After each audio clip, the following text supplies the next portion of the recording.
Hello there, good morning. Welcome back here on Prime Morning, and it's Monday. We are still here till 10 a.m. Don't forget that. And we're streaming on Facebook, so you can also join in the conversation here on the show. So we've got loads and loads of things to talk about today, and we're still up in the very second, I think in the second hour still. Yeah, you're on the show. A big thank you to Nutri Snacks for, giving us all the support we need to make sure that we have conversations here on the show. You can also enjoy Step Up at 7:30 p.m. every Sunday. It's still airing. Make sure you also watch with the family as well. There are lots of prizes to be won and very entertaining as well. Okay, so do not miss out on that. And also, Big Chef is coming. Yes, we told you we're done with the auditions. We're looking forward to the contestants coming to your screens, to showcase to you what they have in terms of putting recipes together and making, good food. All right. So yeah. Do not mess when we begin that. Beautiful. It's one of the beautiful things you can ever see on TV. All right. So yeah, watch out for that as well. All right. So this morning we are going to be having a conversation around some of the things that actually happen. You know that Christmas. There are lots and lots of events that actually happen. Gospel musicians. Industry people, everybody's trying to put something together, and making sure that their presence are also felt in a time like this, all right? So we're going to be looking at that conversation. I've got in the studio someone to help me. This man has got some very beautiful things to tell us about, what he's going to be also doing as well. So that's also coming up right now here on the conversation that we're just about having. Prince. Hi. How are you? Fine. You good? I'm good. Yes, sir. Great. So before we get into what you're going to be doing for yourself and all that, what is this with almost every time, in Christmas period, or maybe, in periods in the lives of musicians, everybody want to pull out an event for themselves. Christmas is very, very, too much, or maybe. I think it has to do with the season. Okay. More of, Christmas is a season we all anticipate, we all expect, and we have lots of people coming in town and all those things. So, it's more like a good season to have an event. Notwithstanding, I think that every event serves a purpose. Exactly. Whether it's entertainment, whether it's gospel, whatever you can think about. Yeah, but I think that, of course, it's either going to have an adverse impact or a positive impact. Which of the impacts? I know obviously, and especially for a gospel musician like yourself, obviously it has to be a positive impact. Do you end up always achieving that positive impact? I think it's what actually drives what you're doing. Okay. Yeah, because of course I wouldn't sit here and pretend as if it's not the truth. It's not everybody that is doing gospel that is actually doing gospel. Exactly the point. We know that. So I think it's the drive behind. If the godly factor is there, if it's something that is being backed by God himself, then of course you are in for the impact. It's something that you are doing out of your own, ambitions and all those kind of things. Then, of course, maybe the impact will be there, but probably not recognized by God. And so I think that's basically it. There's also been that criticism with regards to the true essence of what you're giving out to people out there. You understand? Because lately, it's assumed that most of the songs you guys churn out are all driven by prosperity. I don't know how many of the shows that you guys do is based on repentance. You can correct me if I'm wrong. Oh well, I think things are better. In this dispensation, I think, of course, was it not way better before? Like 15 years ago, 20 years ago, most of the crusades that we had, and we're talking about Reverend and Pure Kofi's kind of crusade, the crusades that that we're doing a better outreach. We are out there in the villages. We are out there in the towns. But I think we still have them now. Now it's the conference center, it's the national. But I think everybody wants to go there. You guys don't want to go to. Because I remember seeing people like Adam Reku back in the day put up concerts in villages, in towns, in places, winning souls for Christ. Now everybody, in fact, there's a fight on the conference center. Who's supposed to perform there in Christmas? There is a place for every event. Yeah, for me, I think there's a place for every event. Whether it's in the village, it's in the city. Don't forget, people in the city also need the gospel. Exactly, but it's too crowded if you ask me. Yes. Yeah, but we still have men of God and we have gospel ministers who are also going out there, making impact in other places.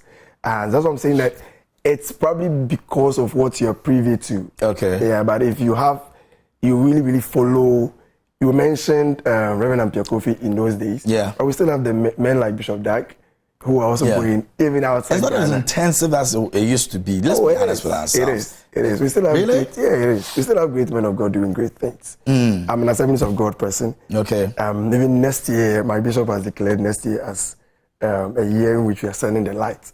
Sending the light means that we are reaching out to the unreached. And so it means that there's going to be massive evangelism coming 2024. That musicians like yourself will be going there to minister and not conference centers. So I think that it's happening. It's happening. And it's only that, like I said, it depends on how much information you have. Okay. Yes, it depends on how much information you have, because people are really, really making inroads in the villages. We have pastors, we have ministers who are also there, going all the way there to make impact. And so you can't say that it's only in the cities that is happening. Yeah.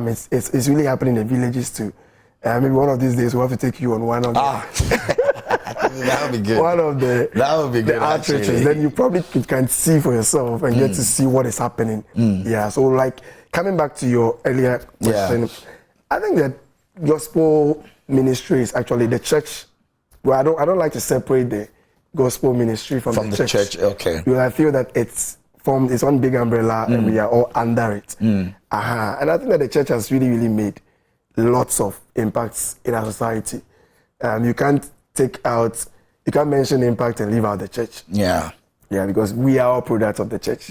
Whether you are, we have worldly musicians who began from the church, right? Not necessarily began from church, but they even recognize the God factor in whatever they do. Okay. And so you can't really, really say that the impact is not there. It's actually there. Interestingly, it's easier for people to try to separate them than to make them a part of, the ministry, like you're saying. Because, for example, last night, Nasi's show at the National Theatre, that subject was very relevant. The fact that, and it ran through all the processes of what he was able to put together on the night. The fact that Nasi, even till today, a lot of people do not know where to put him. Some says he's a gospel musician, some says he's a secular musician, and all of that. He hasn't even come out to say that, okay, this is where I belong or not. But I mean, the things Nasi will do or projects he'll put out there, and it should tell you that Nasi is a gospel musician. But the moment something small from the other side just infiltrates, people make it look like, oh, he's diverted already. He's going to hell already. Why is it so difficult for us to connect the fact that even worldly people who sing worldly music go on their knees and pray to God? I think we have to look. I know that's a difficult. Yeah, I know it's a very difficult area to go to. But it was because of what I saw yesterday. Yeah, I think that it has to do with the message. You mentioned secular. Yeah, I think secular is not the opposite of. I don't know how to put this, but when you are looking at, I think unless the song is really, really profane, do you understand? Yeah. But a song like the national anthem of Ghana, it's a secular song. We all sing it. Exactly. It doesn't really, really change anything around it. But I think it has to do with the message being passed across in the song. Yeah, the message being passed across. And so that is why you find all these, because I think I can call him my father, Nasi. Yeah. I mean, he's done music for the Black Stars and all those things. Yeah. I mean, it's just been patriotic. Just like we sing the national anthem. And so for me, it doesn't really, really change anything so much. But in situations where the message of the song is contrary to what we stand for as Christians, that is where there's a problem. And that is what I'm going to look at. Yeah, so for me, as long as it doesn't really, really have any adverse or negative impact on anybody, I think it's okay. But you have followed him for a while. Yeah. Is there a place you can put him? Oh, that's he's a gospel minister. That's it. And That is in my opinion. In my opinion. But then, I mean, he can also have what he has to say. Yeah. But I've known him to be in the gospel ministries, not today. And so, I mean, that is the category I want to fix him in. I don't know what he has to say, but for me, that's what I know. Because I knew him from the No Tribe days, when he came in with all these praise songs. Yeah. I mean, we all grew up listening to. I remember I was in secondary school by then, and I even had to sing some of these songs to grow as a gospel minister. So, as far as I am concerned, he's a gospel minister. Any other thing, I don't want to go there. All right, that's President Dansel joining us this morning here on the show. We're talking about the relevance of gospel musicians, the events that they put together, the impact it makes thereafter. And, well, he's got a project that we'll be talking about as well here on the show. So, yeah, if you just join us, you can also send in your thoughts, your contributions to our WhatsApp line. We're streaming live on Facebook as well, so you can also drop your messages over there as well. Now, before we get into your projects now, there's this trend, you know, that seemed to also take away a little bit of what people think that, you know, the gospel musicians are supposed to be getting in terms of the kind of work they put into what they do. Okay. And it's the fact that getting paid for your services has become a problem. Reverend Abraham Lanti actually came out a few days ago. He's been backlashed and, you know, so many things, misquoted and all of that. Is it becoming a problem for the men of God who you say you are all connected with to understand that what you do is more than just being a part of a ministry? But it's also something that you're supposed to earn a living from. How can we go past that stage? I mean, of course, I'm not new to this. I've been observing the trends this week. Yeah, actually. Last week, throughout this week. And I've even seen men like Sonny Badu. Yeah, Mr. Sonny Badu also make inroads into it, comments and all. I don't know why it's always difficult when it comes to the gospel ministers. I mean, in terms of gospel and then finances. To be realistic and to be real with you, we use money to do these things. Yeah. I mean, going to produce a song or organizing an event like what I'm about to have, it's not free. You don't use God name to do it for free. It's not free. Yeah. Of course, the gospel is not supposed to be sold in its understanding. The Bible is sold. Yes. Yes. But the gospel of Jesus, I mean, salvation is free. Yeah. Salvation is free, but it's expensive in a way. Because sometimes for me to be able to put up that event and end up winning a soul for Christ, I mean, money goes into it, inviting all the artists, putting the sound together, money goes into it. So I feel that if people are coming on board to support what you're doing, I mean, there's nothing wrong with it. But I think the problem is where we making it ticketed. That is the conversation that is going on, where we put a price tag on it, 100 Ghana CD, 200 CDs to come to such an event. And that is where people are having a problem with it. But I think I've heard other ministers also say that it's in a way a form of support to the event. Well, for me, I've not had an event and put a price tag on it yet. Okay. And I've not also done that. So and you don't intend to do that? Yes. And I don't want to even go there, into that conversation. Do you get it? But I think that the understanding they are giving us in terms of the fact that it's a way to support what they are also doing. Yeah. I mean, putting everything together. I mean, we can cut them some slack, not necessarily to say that I'm for this or I'm for that. Either ways, the central point is that the gospel is being sold. I mean, it's not necessarily the word sold, but we are actually propagating the gospel of Jesus. Because whether you put a price tag on it or not, and somebody comes in there, sometimes you're amazed at what they take out from there. That could be a life transforming moment for somebody. So I wouldn't want to go into a conversation where are we supposed to put tickets on it and all those things.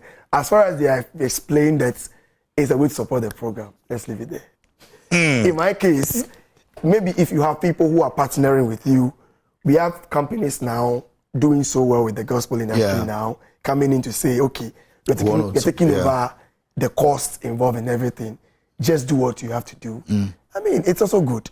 So I don't want to go into conversations where is it good, is it bad, is somebody putting a price, somebody not. No. So what's the price tag on yours? I don't have a price tag. So let's talk about a free program. What are you doing and how are you doing it and how are you funding Yes. it? So that is what I'm trying to say. That Okay. If you have people who mine for instance, I'm doing it on I have my own funds I raise personally. Okay. And I have people who come on board to support want to as support well. you.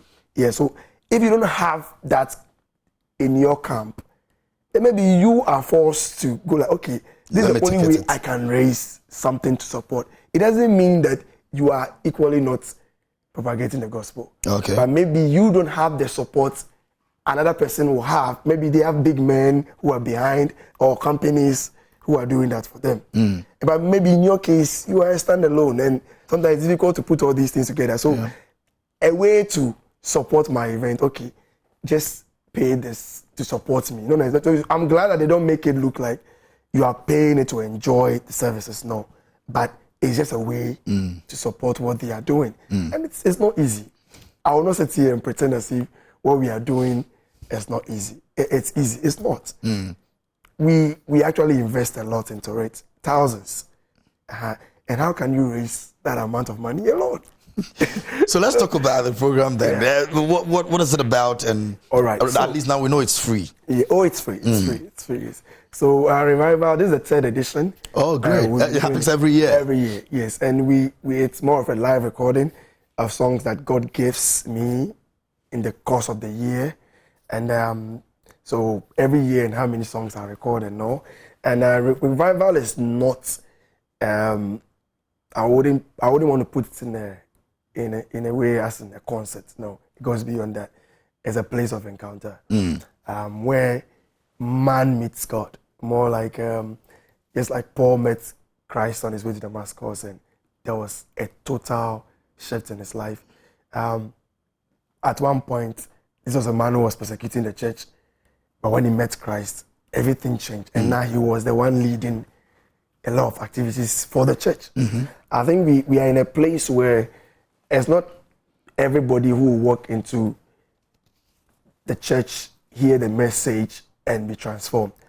I think there's a place where people actually have to meet God, get to know who He is on their own. Sometimes that transformation is even more, I mean, I don't know what word to use, but it's more like, okay, let me use you for example. Hearing what people say about you and meeting you is different. It's different, yeah, absolutely. Because sometimes when you get to meet the person for yourself, you get to know the person for yourself. Yeah.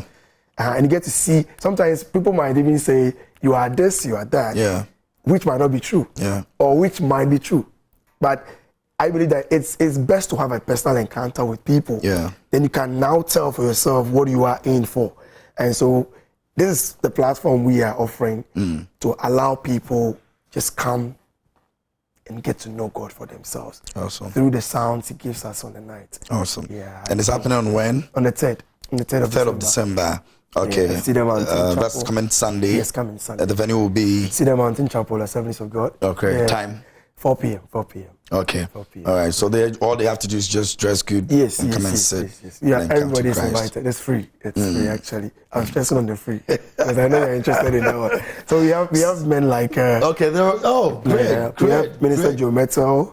We have Pastor Zaya, Philip Ajale, and then my pastor, Yeah. the General Superintendent of Assemblies of God, Ghana, Reverend Dr. Stephen Yanusa. Amazing, man. Amazing, man. Yeah, so these great men will be supporting me on the night. So I'm just calling on everybody to come and support us. I mean, let's make this one big success to the glory of God. Great. This will be good. This will be really good. And I'm also, appealing to everybody to come through.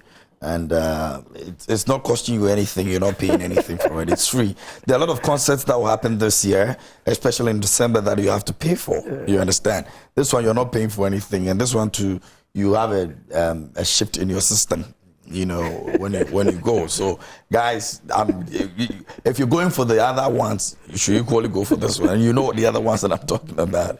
Make sure you make time for this one as well. Bro, You're thanks also so much. invited, actually. And I'm going to come through. I mean, 3rd December I'll be in town, so I'm going to come through. Yeah, I'll be there. I'll be there. I know the church too very well, so I'll be there. Yeah. Give me a role. I can come and play conca for you, sir. Thank you so much for coming this morning and sharing this with us. We really appreciate you. We're going to be there to support. But if there's anything you want to say real quick. Yeah, sure. I want to use the opportunity to thank everybody who has been supporting my ministry and making inroads and supporting what I'm doing. I'm grateful. And can I also share my social media handles? Oh, yeah, sure. Go ahead. It's Prince Dansel on all social media handles. On all music platforms as well. I have great songs out there that will bless your life. So it's just Prince Dansel on all music platforms and on social media platforms. God richly bless you all. And a special shout out to my bishop, Reverend Dr. Stephen Nisong. Thank you so much for being a strong force in my life. Yes, thank you. Awesome. And that's Prince Dansel. Please make sure that you go and support him 4 p.m. 3rd December, and let's all together come and worship God. You know, a lot of things will happen in this December, but do not forget to make sure that you also spend some time in the presence of God. It's very, very necessary. All right?